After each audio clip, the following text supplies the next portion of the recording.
넌 거기 있으면 안 되겠다. 당장 돌아와. 수화기 너머로 한 여성이 흥분을 가라앉히지 못하고 소리를 지르고 있습니다. 수신자는 여성의 큰 소리에 당황하였고 옆에 앉아있던 그녀의 친구는 수화기 너머 들리던 고성에 덩달아 당황하는데요. 전화를 끊고 오늘의 주인공의 표정이 점점 굳어져 갑니다. 도대체 그녀에게 무슨 일이 생긴 것일까요? 오늘의 이야기 시작하겠습니다. 아 참, 여러분의 구독과 좋아요는 폭염도 물러가게 합니다. 제게 시원한 바람 한번 쏴주세요. 안녕하세요.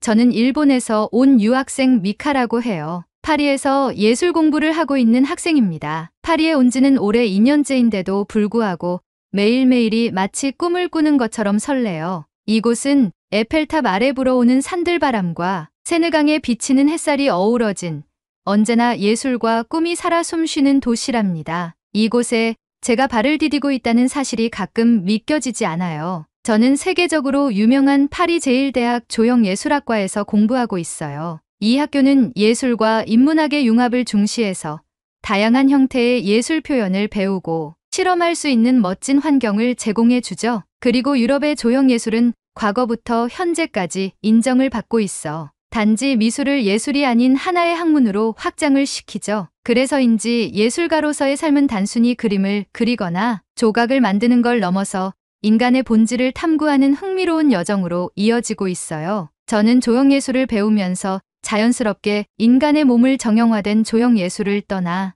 현대미술에 맞게 표현하는데 관심이 생겼어요. 인체 조형을 주로 하는 저에게 인간의 몸에 대한 탐구는 어릴 때부터 항상 궁금증을 자아냈었죠. 그래서 평소에 운동을 즐기는 편인데 운동을 통해 제 몸을 가꾸고 몸의 구조와 근육의 움직임을 직접 경험하며 이런 과정들을 제 작품의 현실감과 생동감으로 더해주도록 노력하고 있어요. 운동하면서 거울에 비친 제 모습을 관찰하고 집에서 옷을 다 벗고 제 몸의 부분들을 동영상과 사진을 찍은 후 그 이미지를 토대로 저만의 인체 예술 작품에 투영하는 작업을 하고 있죠. 이런 과정을 하나둘씩 진행하다 보니 순간 번뜩이는 예술적 영감이 발현되더라고요. 그러다 보니 저는 주로 피트니스와 필라테스를 하며 몸매를 탄탄하고 아름답게 만들고 유연성도 높여주는 중입니다. 특히 제가 푹 빠진 필라테스는 몸의 중심인 코어 근육을 강화하고 균형 잡힌 체형을 유지시켜주는데 큰 도움이 돼서 너무 좋더라고요. 제 몸의 근육들의 움직임이 잘 보이기 위해선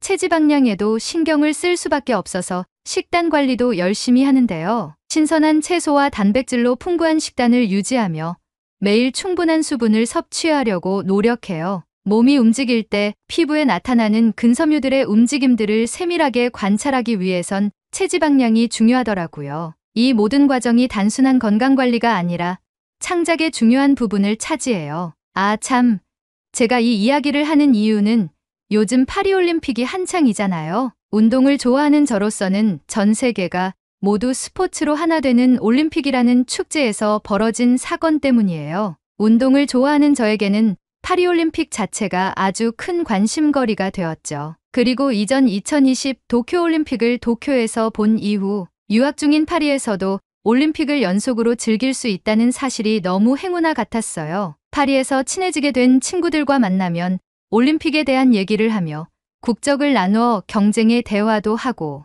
운동이라는 하나의 주제로 같이 화합하기도 하죠. 특히 프랑스인 친구인 제 친구 클레루와는 같이 필라테스도 함께하는 사이라서 전공과 운동, 그리고 올림픽에 대해 가장 많은 교류를 하고 있는 친구죠. 그녀와 운동의 즐거움과 성취감을 함께 나누고 작업실에서 같이 조형을 하며 동고동락하다 보니 클레루와 저는 서로의 예술적 탐구에도 긍정적인 영향을 주고받고 있답니다. 며칠 전 저와 클레르는 늘 하던 것처럼 필라테스를 마친 후 올림픽으로 꾸며진 파리 거리를 산책하면서 이런저런 이야기를 나누고 있었어요. 그러던 중 클레르가 저에게 물었어요. 미카, 혹시 양궁에 관심 있어? 프랑스도 8강에 진출해서 표를 구매하면 프랑스 경기인 8강부터 결승까지 볼 수 있어. 8강에 일본도 한국이랑 붙던데 두 나라 모두 실력이 뛰어나니 메달을 따는 모습을 볼 수 있잖아. 그녀의 제안에 저는 당연히 흥미가 생겼어요. 좋지. 나도 항상 이렇게 산책만 하며 올림픽 거리만 돌아다니면서 생각한 게 직관을 한번 해보는 거였어. 가서 일본과 프랑스 응원하자. 클레르는 미소를 지으며 고개를 끄덕였어요. 그리고 이내 걱정 어린 말투로 제게 말했어요. 그런데 한국 양궁이 세계 최고래. 우리 프랑스 감독도 한국인 감독으로 영입할 정도로 한국 양궁에 대해 호평이 끊이질 않는다던데 너희 나라 일본이 한국을 이길 수 있을까? 그 순간 저는 그 말을 듣고 인정할 수밖에 없었어요. 2020 도쿄올림픽 때 우리 일본 양궁 선수들이 한국만 만나면 처참하게 졌거든요. 심지어 그 당시 일본 언론은 한국의 야만성에 일본인들이 학살당하고 있다며 분개하는 보도까지 하며 한국 까내리기를 했었죠. 하지만 스포츠는 공정한 실력으로 승부하는 것이고 특히 양궁과 같은 종목들은 자신이 쏜 화살이 관역에 꽂히며 정확한 결과값이 나오는 스포츠이기 때문에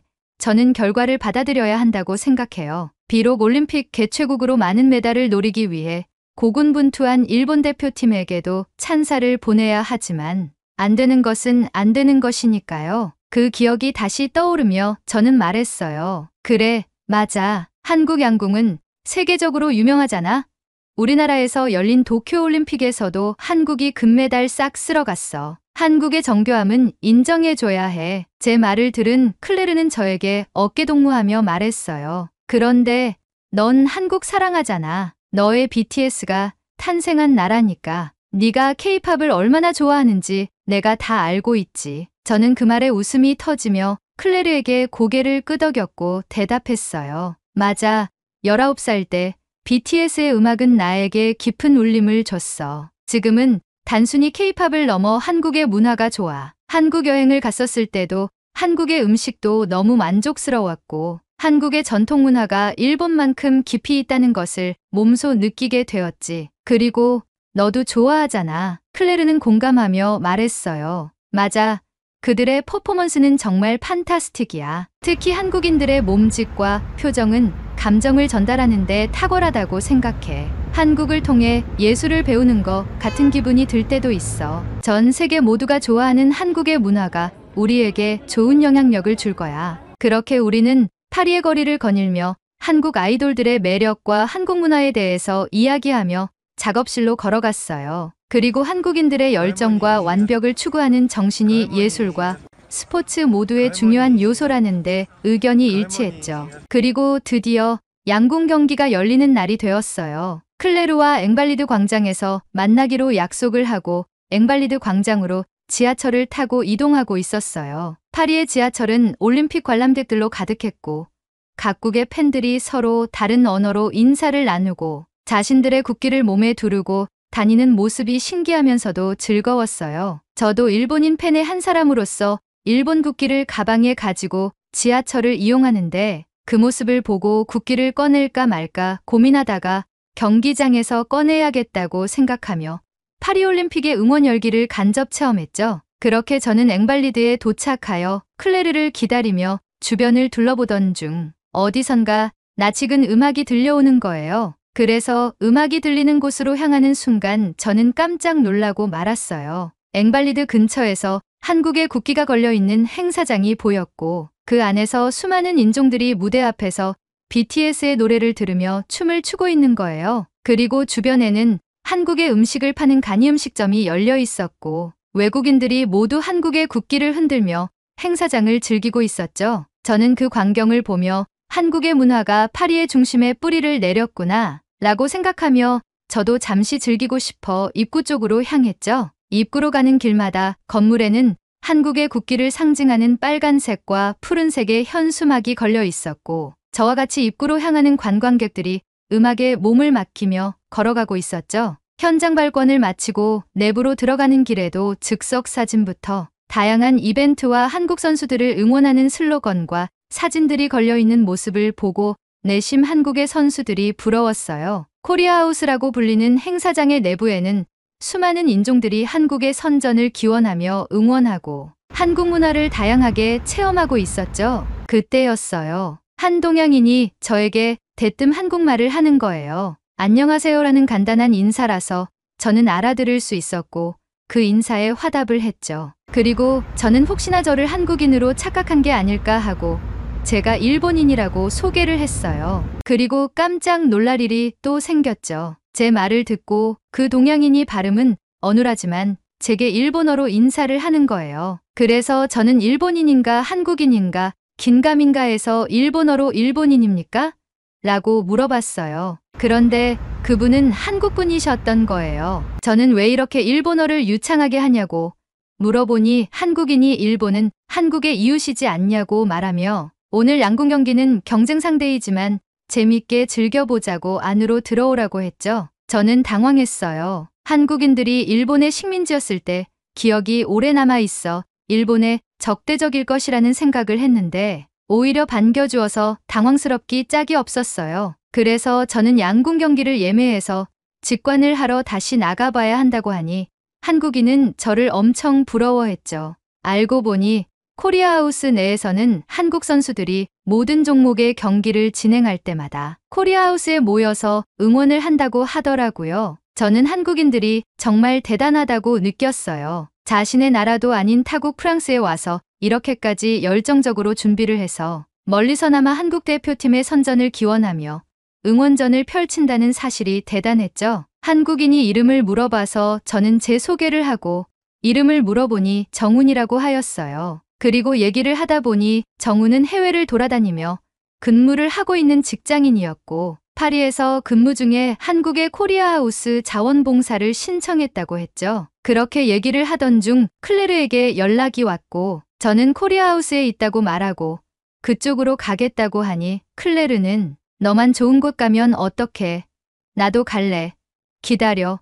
라고 말하며 전화를 끊었어요. 워낙 짧은 시간에 한국에 대한 긍정적인 생각을 하다 보니 멍해졌어요. 정우는 제게 무슨 일이냐고 물었고 저는 자초지종을 설명했죠. 그러니 정훈이 그럼 친구분 오면 한국 분식을 사줄게요. 먹고 경기장에 가서 열심히 응원하세요. 라고 하며 저를 푸드코트로 안내했어요. 그리고 한국의 소떡이라는 것과 떡볶이라는 것을 사주고 음료까지 챙겨줬어요. 소떡은 한국식 꼬치로 소세지와 떡을 꽂은 음식이었고 떡볶이는 한국의 매운 양념으로 떡과 오뎅, 채소를 볶은 음식이었어요. 음식을 받고 벤치에 앉아 이야기를 이어가던 중 카메라 셔터 소리가 제 뒤에서 들리기 시작했어요. 뒤를 돌아본 저는 어이가 없었어요. 클레르가 저와 정훈의 뒷모습과 돌아보는 모습을 음흉한 미소를 지으며 찍고 있는 거 아니겠어요. 클레르는 제게 남자친구?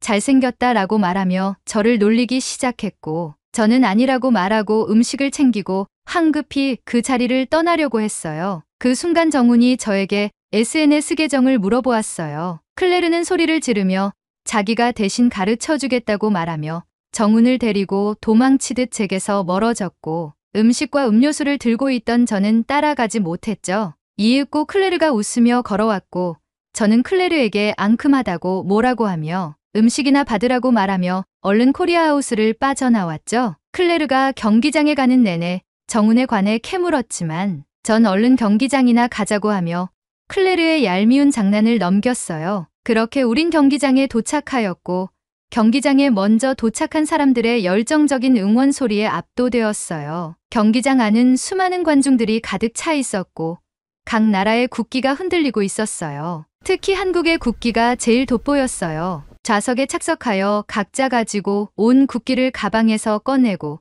정훈이 사준 음식을 먹으며 경기를 기다렸어요. 첫 경기는 중국과 대만의 경기였고 중국이 준결승에 진출했습니다. 그리고 드디어 일본 선수들과 한국 선수들이 소개되고 파리올림픽 양궁 남자단체전 8강 일본과 한국의 경기가 시작되었어요. 먼저 한국 선수들이 활을 쏘기 시작했어요. 역시나 한국은 강했어요. 최초 3발 중에 2발을 10점을 꽂으며 안정적인 시작을 진행했어요. 하지만 우리 선수가 첫 번째 화살을 침착하게 10점에 명중시키며 관중들의 박수갈채를 받기 시작했어요. 클레르도 일본이 정중앙에 화살을 맞추는 모습에 놀란 표정을 지으며 저를 쳐다봤어요. 저는 웃으며 일본의 승리를 염원하는 응원을 아끼지 않았죠. 그들의 절제된 자세는 일본 특유의 미학을 잘 보여주고 있었어요. 하지만 그 응원은 오래가지 않았어요. 마지막에 쏜 사이토가 7점을 맞춘 거예요. 그렇게 뒤처지게 된 우리 선수들에게 저는 더 큰 힘을 실어주고 싶었지만 기세는 곧 꺾이고야 말았어요. 한국의 김재덕이란 선수 때문이에요. 그 한국 선수는 정말 미울 정도로 활을 잘 쏘았고 자신이 10점을 쏠 때마다 우리 선수들을 향해 포효하기 시작했어요. 이건 반칙이 아닌가 싶을 정도로 경기장을 가득 메울 정도로 큰 소리였기 때문이죠. 아니나 다를까 심판이 주의를 주었고 한국의 한 선수는 김재덕이란 선수를 잡아 끌었어요. 그 모습에 경기장은 웃음바다가 되었고 이대로 지나가나 싶었죠. 하지만 그게 아니었어요. 한국 선수들은 10점을 쏠 때마다 포효하였는데 일본 선수를 향하지 않고 관중석과 자신들의 팀에게 파이팅이라고 말하며 자신감을 불어넣기 시작했어요. 그리고 관중들은 한국 선수들의 열기에 덩달아 환호하며 이곳이 파리인지 한국인지 모를 정도로 프랑스 응원단들의 에너지까지 빨아들이기 시작했어요. 그 모습을 보던 클레르는 한국팀은 다른 레벨 같아 믿겨지지 않을 정도로 잘 쏘는데 그들은 10점만 목표로 삼고 있어 라며 감탄을 금치 못했습니다. 일본의 열세 속에 응원을 하고 싶었지만 이미 기울어진 판세에 저는 속이 상했습니다. 맞아요. 한국은 강해요. 하지만 희망조차 무너져 내리다 보니 우리 선수들이 불쌍해 보이기까지 했어요. 김재덕 선수의 포효는 줄곧 이어지고 안경 쓴 한국 선수는 10점을 쐈음에도 불구하고 아무렇지 않아 하는 모습이 어이가 없기 시작했죠. 그렇게 한국과 일본의 파리올림픽 양궁 남자 단체전은 0대6으로 한국이 승리를 가져갔어요. 경기가 끝나고 잠깐의 정비 시간이 생기는 순간 클레르가 제게 말했어요. 와, 프랑스에서 한국 감독을 데려온 이유를 알 것 같아. 한국은 18발 중에 10점을 14발이나 명중시켰어. 대단한데? 마치 기계 같아. 라고 감탄했어요. 그리고 이어서 말했어요. 일본의 어린 선수가 멘탈이 많이 약한 것 같았어. 너무 흔들리던데?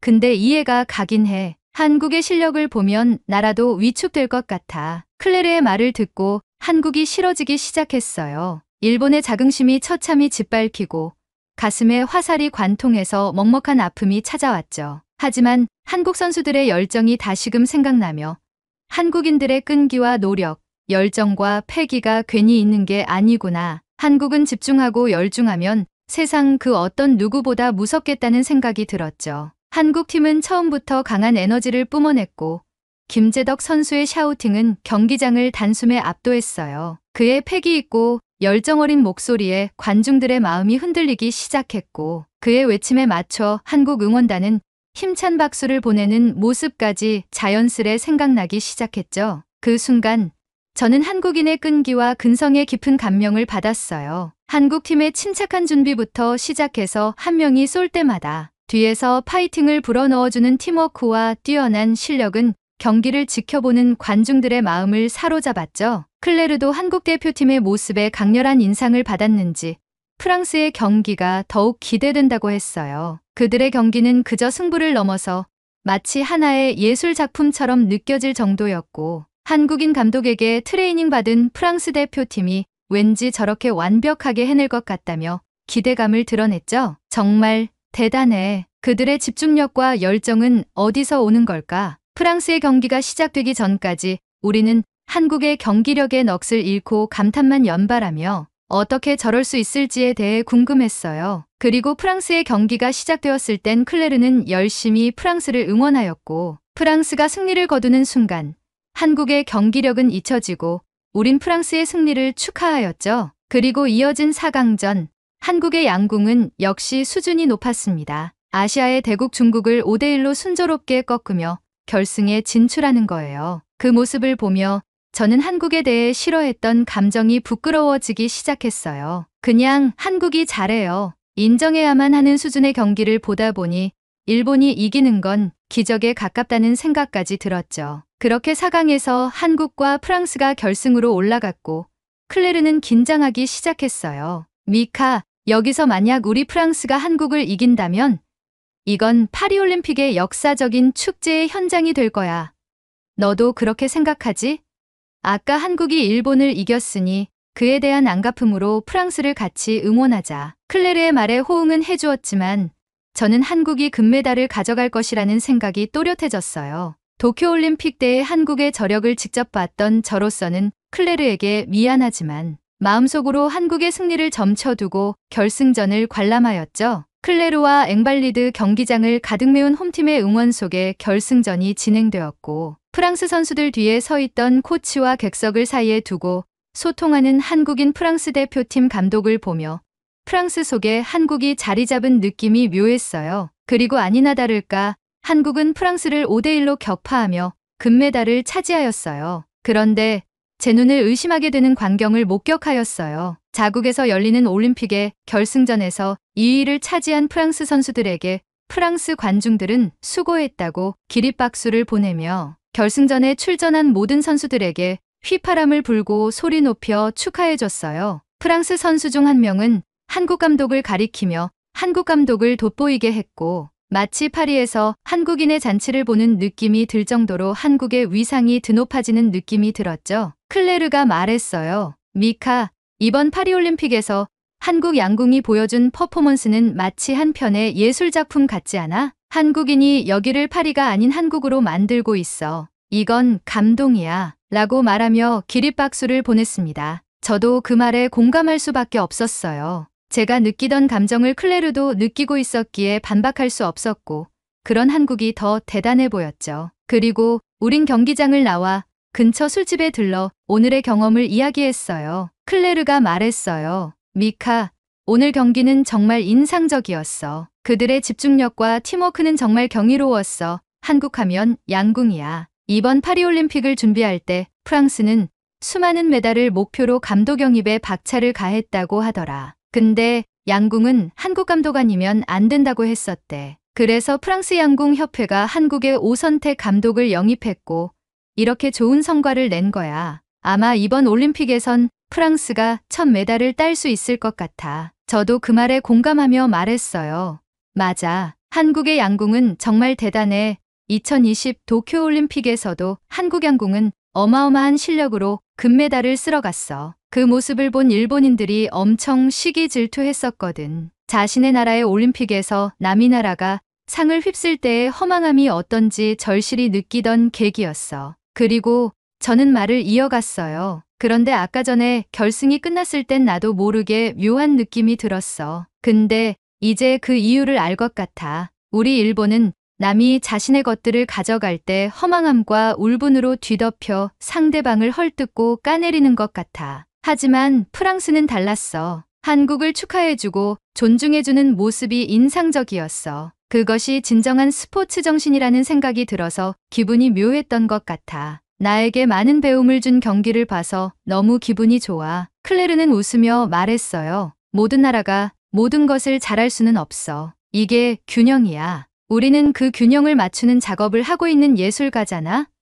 남이 잘하는 것은 존중하고 우리가 잘하는 것은 돋보이게 하고 축하받는 게 완벽한 균형이 아닐까. 그것으로 인해서 전 세계는 한층 더 발전할 거니까. 저는 클레르와 이런 깊은 얘기를 하며 한국을 편협한 시각으로 바라봤던 제가 미웠어요. 그리고 클레르와 얘기를 나누며 성숙해지는 느낌이 들었죠. 우리는 이렇게 올림픽을 통해 스포츠와 예술이 어떻게 서로 연결될 수 있는지에 대해 깊이 이해할 수 있었어요. 한국팀의 투지와 열정은 저에게 큰 영감을 주었고 앞으로도 이런 열정과 정신을 가진 문화를 더 알아가며 나만의 예술을 하고 싶다는 생각이 강하게 들었죠. 미카, 앞으로도 더 많은 문화와 경험을 나누자. 우리에게 영감을 줄 수 있는 것들이 너무 많아. 경기가 끝나고 나서 우리는 흥분된 마음을 안고 집으로 돌아가고 있었어요. 그런데 집에 거의 다다를 무렵 일본에 계신 엄마에게서 전화가 걸려왔어요. 엄마, 안녕. 방금 한국과 일본의 양궁 경기를 보고 오는 길이야. 한국팀 정말 대단하더라. 그들의 집중력과 팀워크는 정말 멋졌어. 엄마는 잠시 조용하시더니 조금은 단호한 목소리로 대답하셨어요. 미카, 너 한국이 그렇게 좋니? 왜 그렇게 한국을 칭찬하는 거야? 너도 알다시피 요즘 일본에서 한국에 대한 여론이 별로 좋지 않아. 저는 당황하면서도 차분하게 대답했어요. 엄마, 저는 단순히 그들의 경기를 보고 감명을 받은 거예요. 그들도 잘하는 게 있고 물론 문제도 있을 수 있죠. 그런데 스포츠에서는 그들의 실력만큼은 인정해줘야 하지 않을까요? 엄마와 통화하는 동안 파리올림픽에서 일본 매체가 쓴 가라앉는 한국이라는 기사가 떠올랐어요. 그래서 저는 엄마에게 그 얘기도 꺼내 보았어요. 사실 올림픽 관련 기사 중에 일본에서 한국을 깎아내리는 내용도 봤어. 그런 걸 보면 안타깝기도 하고. 그러자 엄마는 조금 화난 듯한 목소리로 말씀하셨어요. 그런 기사도 있지만 너도 일본인이잖아. 일본이 먼저지 왜 한국 얘기만 하는 거야? 그때 엄마와 함께 계시던 할머니가 전화를 바꿔 받으셨어요. 미카, 너 그럴 거면 당장 일본으로 귀국해. 해외 나가서 못된 것만 배우고 있으니 거기 있으면 안 되겠다. 당장 돌아와. 할머니의 호통에 저는 너무 놀라고 당황했어요. 머릿속이 복잡해지면서 어떻게 반응해야 할지 몰랐어요. 결국 화가 나서 전화를 끊고 정색한 채로 한동안 그 자리에 서 있었어요. 클레르가 저를 걱정스럽게 쳐다보며 다가왔어요. 미카, 괜찮아? 무슨 일이야? 저는 깊은 한숨을 내쉬며 대답했어요. 가족들이 한국에 대한 내 생각을 이해하지 못하는 것 같아. 그냥 내가 보고 느낀 걸 이야기했을 뿐인데. 클레르는 저를 위로하며 말했어요. 미카, 너무 속상해하지 마. 너의 생각과 감정은 소중해. 시간이 지나면 가족들도 이해할 거야. 클레르의 위로에 조금 마음이 풀어지면서 고마움을 느끼며 다시 집을 향해 걸었어요. 클레르와 헤어지고 집에 도착 후 한국에 대한 제 생각을 정리하던 중 SNS를 통해 정훈이 연락이 왔어요. 그런데 그 메시지에 깜짝 놀랐습니다. 정훈이 한국이 이겨서 미안합니다. 직관까지 가셨는데 상심하셨겠어요. 하지만 한국에서 양궁이 유일하게 시스템 체계가 잘 잡혀 있어 이길 수 있었던 것 같습니다. 일본도 충분히 실력이 있어요. 향후 좋은 라이벌이 될 거예요. 힘내세요. 저는 그 메시지를 보고 되물었어요. 한국의 시스템 체계가 도대체 어떻길래 그렇게 자부하시죠? 이건 동정을 가장한 놀림으로 보이는데요. 그러자 정훈이 대답했어요. 아, 놀리려던 게 절대 아닙니다. 사실 동정도 아닙니다. 코리아하우스에서의 당신을 본 이후 당신이 걱정되어 연락드린 거예요. 뭔가 위축되어 보였거든요. 저는 말했어요. 네, 맞아요. 한국이 미웠습니다. 아니, 싫었어요. 한국은 타국에서 열리는 올림픽에도 자신의 나라에 대한 애국심이 하늘을 찌르는데 그러지 못한 일본이 짜증났고 한국이 질투났어요. 그리고 당신의 친절에도 기분이 좋지 않았어요. 한국인은 왜 이렇게 매너가 좋은 거예요? 일본과 너무 비교되잖아요. 그 마음을 가지고 경기를 보러 갔는데 경기도 압도적이었어요. 저는 K-팝을 좋아합니다. 한국의 BTS를 좋아하죠. 근데 이 모든 것들을 다 통틀어 보니 한국이 너무 우월합니다. 그래서 미워요. 그리고 몇 분이 지난 후 정훈이 메시지를 보냈습니다. 미카, 남과 비교하며 인생을 살지 말고 자신의 앞길만 보고 걸으세요. 상대방의 기준을 두지 말고 자신에게 기준을 두세요. 그래야 발전합니다. 한국은 일본을 라이벌이라 생각지 않습니다. 한국은 일본을 싫어하지 않습니다. 우린 일본의 극우 세력과 일장기를 세우는 사람들을 싫어합니다. 한국의 영토를 뺏으려는 사람들을 싫어합니다. 그 외에는 마음을 엽니다. 그게 한국인입니다. 제가 당신에게 마음을 열었듯이요. 그 말에 저는 답장조차 못할 만큼 얼어붙고 말았습니다. 그리고 한동안 생각을 하다가 이렇게 사연을 보냅니다. 우선 저는 일본이 너무 부끄럽습니다. 일본의 극우단체들의 반한 감정 때문에 이웃나라 한국과 두터워지지 않고 서로를 헐뜯게 되는 것 같아 기분이 좋지 않아요. 우길승천기 태워버리고 싶습니다. 정치적 이슈가 되는 모든 것들은 저 멀리 묻어두고 한국을 순수한 마음으로 좋아하고 싶습니다. 사연을 보내면 댓글이 많이 달리더라고요. 한국인들이 일본 자체를 싫어하는지 일본의 부분 세력을 싫어하는지 정말 궁금해서 이렇게 제 이야기를 곁들여 물어보려 합니다. 여러분, 저는 미워하지 마세요. 저는 한국 사랑합니다. 파리에서 남은 기간 동안 코리아하우스도 가고 직관도 다니며 한국 대표팀의 선전을 기원하겠습니다. 오늘의 이야기는 여기까지입니다. 일본에 대한 생각을 여러분의 댓글로 남겨주세요. 그리고 미카의 사연이 마음에 드신다면 구독과 좋아요 한번 부탁드리겠습니다. 긴 이야기 끝까지 들어주셔서 감사합니다. 파리올림픽에서의 한국 대표팀, 그리고 4년 동안 피땀 흘린 전 세계 많은 선수들이 부상 없이 무사히 재기량을 펼치고 오길 기원하겠습니다. 시청해주셔서 감사합니다.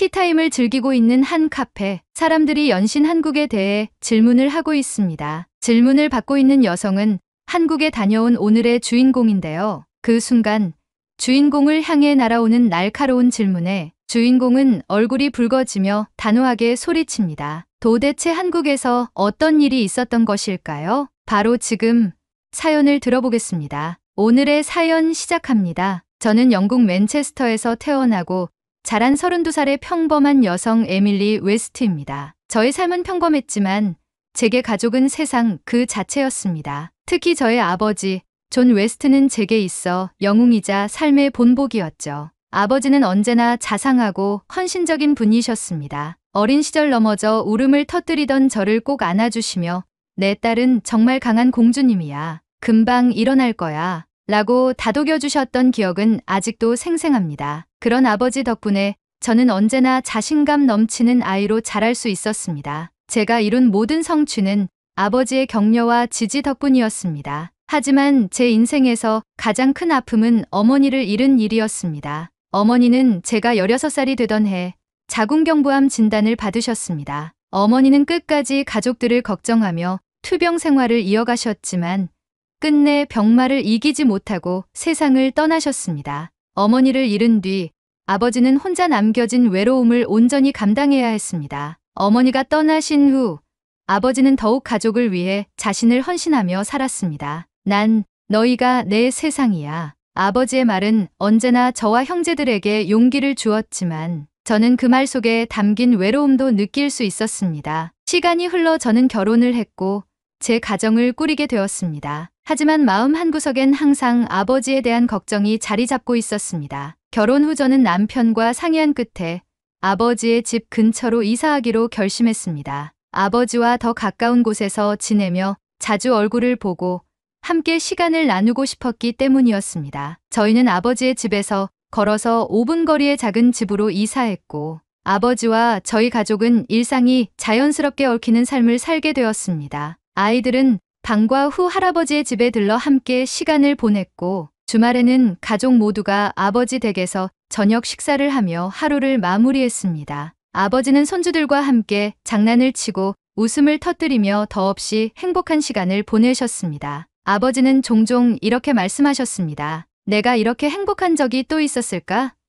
너희가 옆에 있으니 정말 좋구나. 그 말을 들을 때마다 저는 마음이 따뜻해지면서도 한편으로는 아버지가 얼마나 외로우셨을지 생각하며 마음 한구석이 아려왔습니다. 그런 아버지가 몇 달 전 갑작스러운 가슴 통증을 호소하셨습니다. 그날은 평소처럼 아이들이 할아버지 댁에서 장난을 치며 즐겁게 놀던 평화로운 주말 오후였습니다. 저는 부엌에서 저녁 식사 준비를 하고 있었고 아버지는 소파에 앉아 아이들과 만화를 보고 계셨습니다. 아버지는 물을 마시기 위해 부엌으로 와 요리를 하고 있는 제 어깨에 손을 얹으며 말했습니다. 에밀리, 항상 너에게 감사한 마음이 크단다. 나와 내 엄마가 너를 정말 잘 키운 것 같아. 저는 그런 말을 하는 아버지에게 부끄럽지만 고맙고 사랑한다고 말을 전했어요. 아버지는 냉장고에서 물을 마시고 난 후 냉장고 문을 닫으려고 했어요. 그때였습니다. 갑자기 아버지가 가슴을 움켜쥐며 헐떡이시며 고통스러운 신음을 내쉬기 시작하셨어요. 에밀리, 숨이 잘 쉬어지질 않는구나. 그 순간 모든 것이 멈춘 것처럼 느껴졌습니다. 저는 놀라서 아버지에게 달려갔습니다. 아빠, 괜찮아요? 무슨 일이에요? 아버지는 고통스러운 얼굴로 한마디 하셨습니다. 가슴이 너무 아파 숨을 쉴 수가 없어. 저는 떨리는 손으로 911에 전화를 걸었습니다. 다급한 목소리로 상황을 설명하며 구급차를 요청했습니다. 그 순간 의자에 몸을 지탱하시던 아버지는 바닥으로 고꾸라지셨고 저는 너무 놀라 아버지에게 소리치며 다가갔어요. 아버지는 가쁜 숨을 내쉬며 신음하셨고 큰 소리를 들은 아이들은 놀라 우리에게 달려왔어요. 저는 아이들이 좋지 않은 생각을 할까봐 방으로 들어가 있으라고 말한 후 한 손으로는 아버지의 손을 꼭 잡으며 말했습니다. 아빠, 조금만 참으세요. 구급차가 곧 올 거예요. 괜찮아질 거예요. 아버지는 힘겹게 고개를 끄덕이셨지만 그 순간에도 저는 아버지의 손이 점점 차가워지는 것을 느꼈습니다. 저는 남편에게도 전화해서 상황을 설명하고 집으로 귀가하라고 했습니다. 남편은 전화를 받자마자 알겠다고 말하며 전화를 끊었죠. 구급차가 도착하기까지의 몇 분은 저에게 영원처럼 느껴졌습니다. 사이렌 소리가 울리며 아버지가 구급차로 옮겨지는 동안 저는 계속해서 아버지의 손을 붙잡고 있었습니다. 아빠, 괜찮아질 거예요. 절대 포기하면 안 돼요. 병원에 도착한 후 의사들은 아버지에게 심근경색과 함께 심각한 관상동맥 질환이 있다는 진단을 내렸습니다. 즉각적인 수술이 필요합니다. 그렇지 않으면 위험합니다. 라는 의사의 말을 들었을 때 저는 한 줄기 희망을 본 듯했습니다. 하지만 그 다음에 들은 말은 제 마음을 절망으로 몰아넣었습니다. 하지만 수술 날짜는 빨라야 몇 달 뒤에 가능합니다. 대기 환자가 많습니다. 저는 의료진의 말이 믿기지 않았습니다. 몇 달이라니요? 아버지의 심장은 그렇게 오랜 시간을 버틸 수 없을 거라는 생각이 제 머리를 둘러싼 상황에서 의료진의 말은 그야말로 청천벽력과도 같았습니다. 병원을 옮기고 싶었지만 영국의 공공의료 시스템은 환자를 위해 존재한다기보다 복잡한 절차와 대기 명단으로 가득 차 있는 거대한 관료 체계처럼 느껴졌습니다. 사설 병원을 이용하면 되지 않을까? 라는 희망을 안고 주변 사설 병원에 연락을 돌리기 시작했습니다. 하지만 비용은 하늘을 찔렀습니다. 심장 수술 비용이 최소 3만 파운드, 약 5천만 원에서 시작됐고 그것도 당장 수술이 가능하다는 보장은 없었습니다. 저는 다른 병원들도 알아보기 시작했습니다. 영국 내 병원은 사정이 비슷했고 프랑스, 독일, 스위스 등 유럽의 의료 선진국에서도 대기 시간이 길었습니다. 프랑스에서는 환자가 외국인이고 고령이라는 점에서 위험 부담이 크다며 거절했고 스위스에서는 대기 시간이 2개월 이상이라는 답변을 들었습니다. 한 병원에서는 이렇게 말했습니다. 나이와 건강 상태를 고려했을 때 수술이 성공적으로 끝날 가능성이 낮습니다. 다른 옵션을 고려해 보시는 게 좋을 것 같습니다. 그 말은 돌려 말한 사형 선고 같았습니다. 어떻게 아버지가 숫자와 확률로 평가될 수 있죠? 저는 그렇게 말하며 의사와 말다툼까지 했습니다. 의료 시스템의 벽에 부딪힐 때마다 저는 점점 더 절망감에 빠졌습니다. 아버지처럼 평생을 가족을 위해 헌신하신 분이 단지 숫자로 평가받고 의료 시스템의 늪에 갇혀 생명을 위협받는 현실이 믿어지지 않았습니다. 매일 밤 저는 인터넷을 뒤지고 문서더미 속에서 해결책을 찾으려 애썼습니다. 남편은 옆에서 저와 함께 해결책을 찾으며 저를 위로했습니다. 다른 방법이 있을 거야. 포기하지 말자. 라고 말했지만 답답함과 불안감이 저를 잠식해 갔습니다. 저는 방법을 찾고 싶은 마음에 SNS에 아버지의 상황과 도움이 필요하다는 내용의 장문의 글을 적었습니다. 한 줄기의 희망조차 놓치고 싶지 않았기에 모든 수단과 방법을 동원해서 아버지를 살릴 방법을 찾고 있었죠. 그렇게 며칠이 흘렀을 때 제 절친 소피아가 제게 연락을 해왔습니다. 에밀리,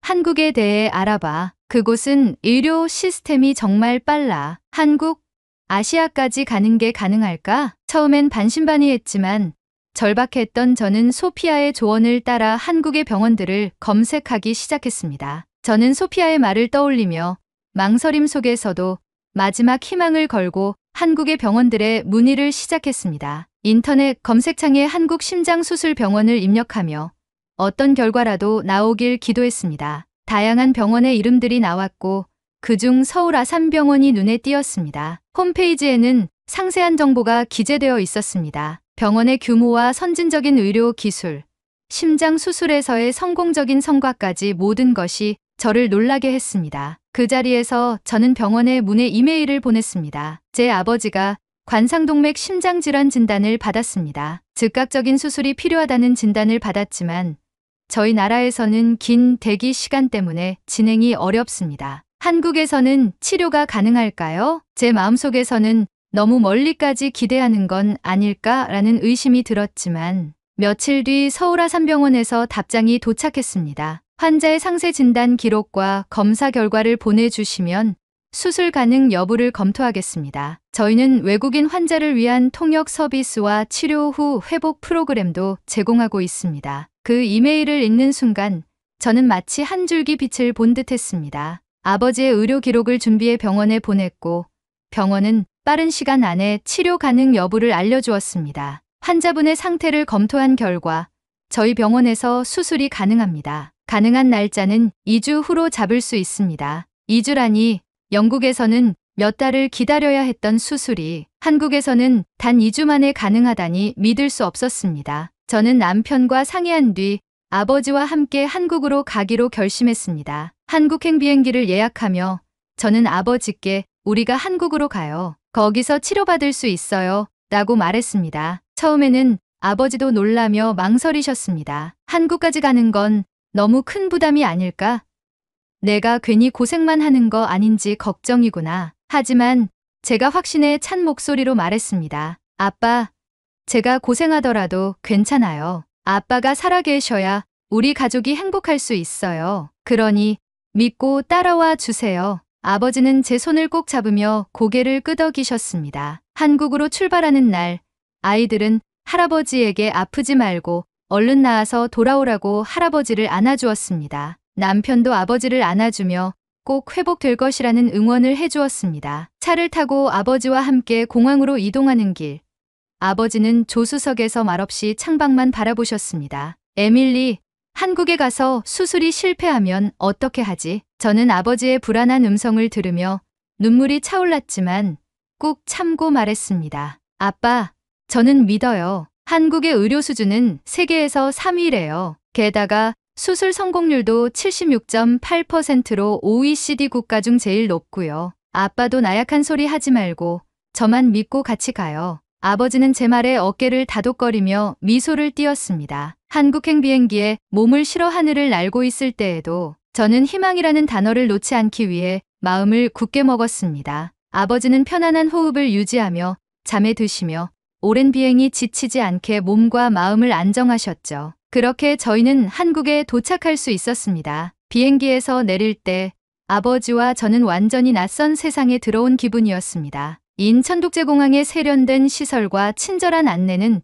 우리에게 한 줄기 빛과 같은 희망처럼 다가왔습니다. 공항에서 병원까지 가는 동안 저는 긴장했지만 한국의 편리한 교통 시스템과 깔끔한 환경에 놀랐습니다. 서울 아산병원에 도착했을 때 저는 또 한 번 놀랐습니다. 병원의 시설은 마치 호텔처럼 깨끗하고 현대적이었으며 환자를 위한 세심한 배려가 곳곳에서 느껴졌습니다. 병원 로비에서부터 안내를 받은 뒤 외국인 환자를 전담하는 팀이 나와 우리를 맞이했습니다. 환자분과 보호자분이 편안하게 모든 절차를 이해하실 수 있도록 돕겠습니다. 라는 통역사의 따뜻한 말은 제가 느꼈던 긴장감을 크게 덜어주었습니다. 아버지는 곧바로 정밀한 검사를 받으셨습니다. 혈액 검사, 심장 초음파, CT 촬영 등 세심한 절차가 체계적으로 진행되었습니다. 검사 결과를 바탕으로 주치의님과의 면담이 이어졌습니다. 주치의는 우리의 눈높이에 맞추어 아버지의 상태를 상세히 설명해 주셨습니다. 환자분께서는 관상동맥 질환 중에서도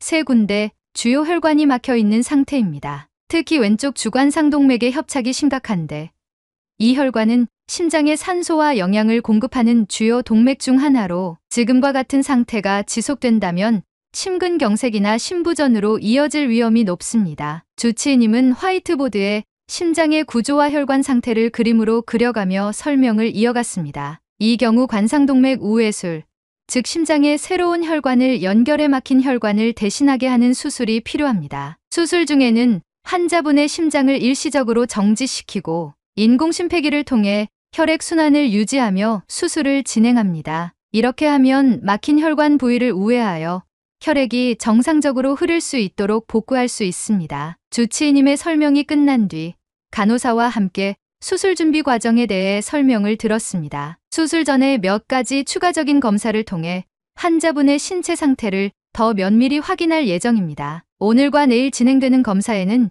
혈액 응고 검사, 폐 기능 검사, 그리고 전신 마취에 대한 안전성을 확인하는 검사가 포함됩니다. 이 과정에서 환자분의 건강 상태를 최적화하여 수술이 안전하게 진행되도록 할 것입니다. 이어 간호사가 수술 당일에 대해 구체적으로 안내했습니다. 수술 전날 밤 자정 이후로는 금식을 하셔야 합니다. 물을 포함해 아무것도 드시면 안 됩니다. 또한 수술 당일 아침에는 위생을 위해 특별한 소독제를 사용해 샤워를 하셔야 하고 저희가 준비한 환자복으로 갈아입으시면 됩니다. 보호자로서 제가 해야 할 일도 설명해 주셨습니다. 수술 동안 보호자분께서 대기하실 전용 공간이 마련되어 있습니다. 수술 중 발생할 수 있는 상황에 대해 즉각적으로 연락을 드릴 예정이니 항상 연락 가능한 상태로 계셔주시면 감사하겠습니다. 수술 과정과 준비에 대한 명확한 설명을 듣고 나니 막연한 두려움이 조금씩 사라지는 것을 느꼈습니다. 유럽의 병원과 달리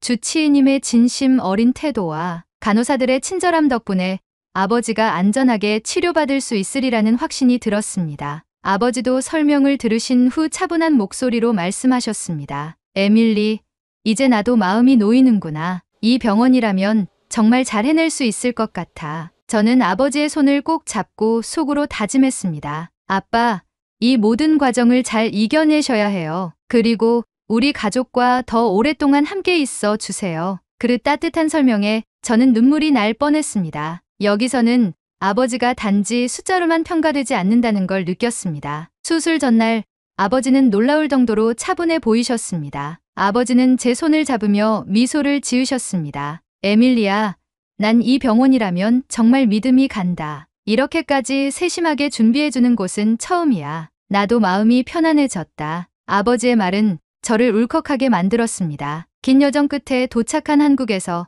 아버지의 생명을 맡길 수 있는 곳을 찾았다는 안도감이 밀려왔습니다. 그날 밤 저는 아버지의 병실에서 남편과 아이들에게 전화를 걸어 상황을 전했습니다. 수술 준비가 잘 진행되고 있어. 의사 선생님이 정말 훌륭하시고 모든 게 체계적으로 이루어지고 있어. 아빠도 안정을 찾으셨어. 남편은 전화 너머로 말했습니다. 에밀리, 잘했어. 당신 덕분에 아버님이 더 나아지실 거야. 수술 전날 아버지는 병실에서 창밖을 바라보며 말씀하셨습니다. 에밀리, 내가 이렇게 먼 곳까지 와서 수술받게 될 줄은 몰랐다. 하지만 이 모든 건 내가 포기하지 않고 끝까지 노력해준 덕분이야. 정말 고맙다. 그 말을 들으며 저는 아버지의 손을 꼭 잡았습니다. 아빠, 무슨 소리예요? 아빠가 우리 가족에게 얼마나 큰 존재인데요. 당연히 해야 할 일을 한 거예요. 이제 건강해지셔서 우리랑 더 오래오래 같이 계셔야 해요. 그날 밤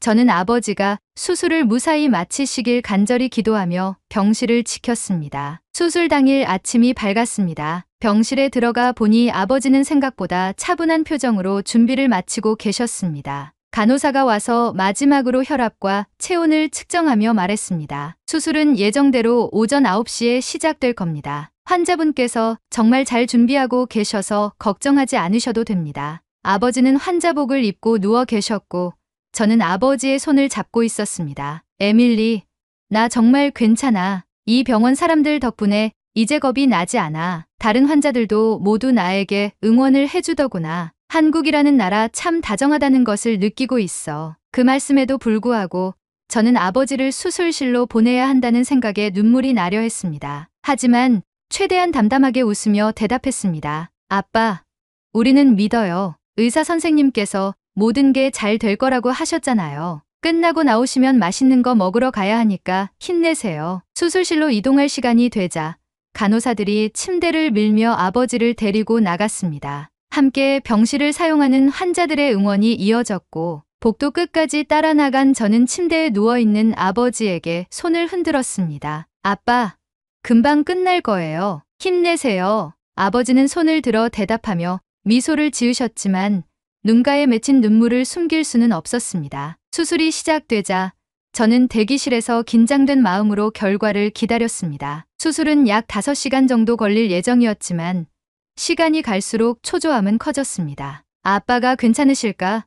무슨 문제가 생기진 않을까? 대기실에 마련된 스크린에는 수술 진행 상황이 표시되고 있었습니다. 화면에는 수술 진행 중이라는 메시지가 계속 떴고 저는 그 문구를 몇 번이고 읽으며 마음을 진정시키려 애썼습니다. 간호사가 와서 수술 상황에 대해 간단히 설명해 주었을 때 저는 그들이 얼마나 세심한지 다시 한번 느꼈습니다. 현재 환자분의 상태는 안정적이며 수술은 계획대로 잘 진행되고 있습니다. 그 말을 듣고 잠시 안심했지만 시간은 여전히 더디게 흘렀습니다. 남편이 전화를 걸어 응원을 해주었습니다. 에밀리, 당신 잘하고 있어. 아버님께서도 분명히 잘 버티실 거야. 힘내. 그 말을 들으며 저는 고개를 끄덕이며 다시 마음을 다잡았습니다. 수술 예정 시간인 5시간이 지나 5시간 17분을 향해갈 무렵 주치의 선생님이 수술실에서 나오셨습니다. 저는 곧바로 자리에서 일어나 달려갔습니다. 선생님, 아버지는 괜찮으신가요? 의사 선생님은 따뜻하게 미소 지으며 대답하셨습니다. 수술은 성공적으로 마무리되었습니다. 막힌 관상동맥 3군데에 모두 우회로를 연결했고 심장 기능도 안정적입니다. 환자분의 회복 가능성은 매우 높습니다. 그 말을 듣는 순간 저는 참을 수 없는 눈물을 흘렸습니다. 긴장과 두려움이 한꺼번에 풀어지며 감사한 마음이 밀려왔습니다. 정말 감사합니다, 선생님. 아버지를 이렇게 살려주셔서. 의사 선생님은 저를 다독이며 말했습니다. 이제는 보호자분께서 환자분께 힘이 되어주시면 됩니다. 회복 과정도 함께 잘 이겨내실 거라 믿습니다. 아버지는 수술 직후 회복실에서 안정 상태를 유지하고 계셨습니다. 간호사의 안내를 받아 회복실에 들어갔을 때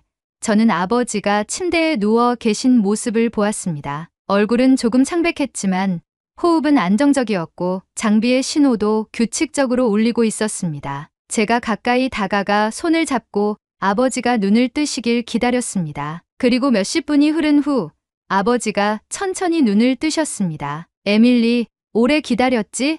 아빠가 살아 돌아왔구나. 그 순간 저는 웃으며 눈물을 흘렸습니다. 아빠, 정말 잘하셨어요. 이제 아빠는 괜찮아질 거예요. 아버지는 힘겹게 미소 지으시며 말씀하셨습니다. 한국까지 오길 정말 잘했다는 생각이 드는구나. 여기 사람들 덕분에 나도 다시 살아갈 희망이 생긴 것 같아. 아버지는 제게 힘겹게 말을 하시며 눈에 눈물이 흘러내리고 있었습니다. 아버지는 수술 후 병원에서 몇 주간 회복 과정을 밟으셨습니다. 시간이 지날수록 아버지의 안색은 점점 좋아졌고 한 걸음씩 병실 복도를 걸으며 운동을 시작하는 모습에서 저는 큰 안도감을 느꼈습니다. 매일 아침마다 담당 간호사는 아버지의 상태를 세심히 체크하며 작은 변화도 놓치지 않았습니다. 환자분의 회복 속도가 아주 좋습니다. 혈압과 심박수도 안정적이고 예상보다 더 빠르게 호전되고 있습니다. 아버지는 병실 창문 밖을 보며 이렇게 말씀하시곤 했습니다. 에밀리야,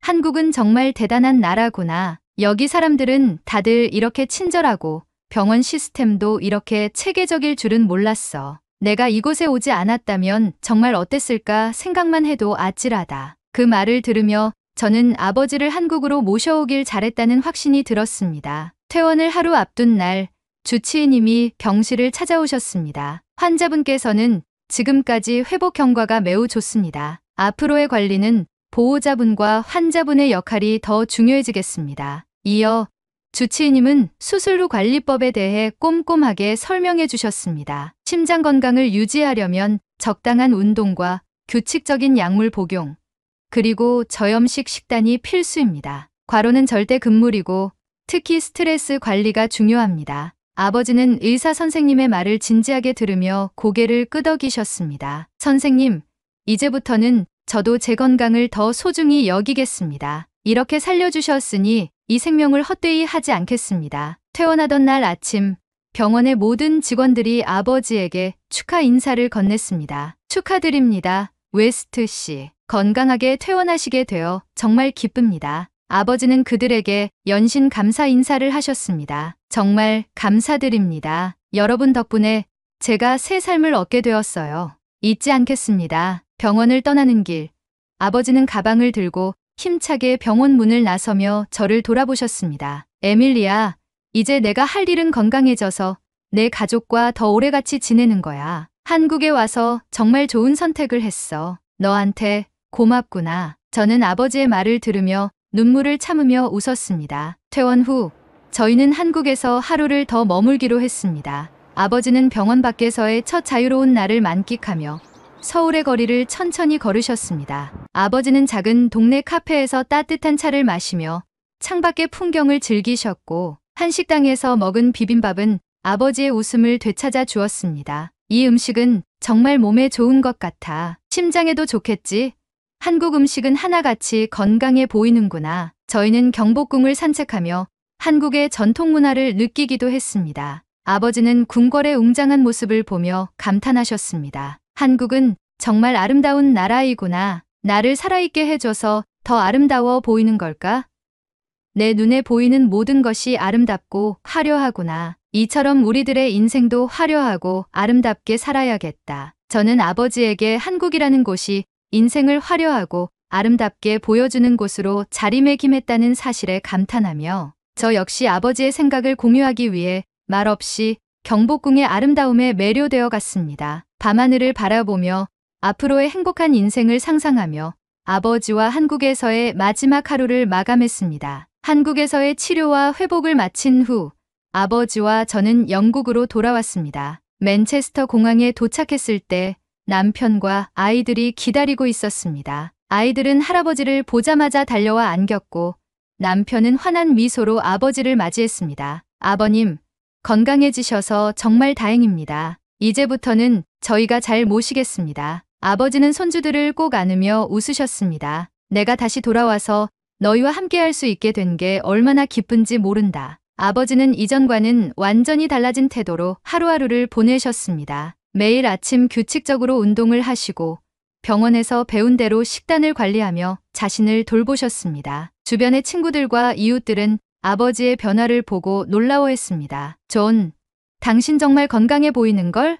무슨 일이 있었던 거야? 아버지는 자랑스럽게 말하셨습니다. 한국에 가서 수술을 받았지. 거기서 나를 살려줬어. 정말 어메이징한 나라야. 의료기술도 훌륭하지만 사람들이 너무 따뜻하고 친절했어. 그리고 정말 아름다워. 나중에 한번 놀러들 가보게나. 아버지는 이제 예전의 생기와 유머를 되찾으셨습니다. 아이들과도 더 많은 시간을 보내며 할아버지로서의 역할을 기쁘게 감당하고 계십니다. 한편으로는 한국에서의 경험을 이야기하며 손주들에게 삶의 중요성과 가족의 가치를 가르치곤 하셨습니다. 너희 할아버지가 이렇게 다시 건강해진 건 한국 덕분이야. 나중에 할아버지와 함께 한국으로 건강한 여행을 가보지 않으련? 저는 그 말에 미소를 지으며 마음속으로 다짐했습니다. 이 모든 경험을 잊지 않고 더 나은 삶을 살아야겠어. 그리고 한국에 언젠가 꼭 다시 가서 감사 인사를 전해야지. 아버지의 건강 회복은 우리 가족에게 새로운 희망을 안겨주었습니다. 그리고 저는 한국이라는 나라에 대해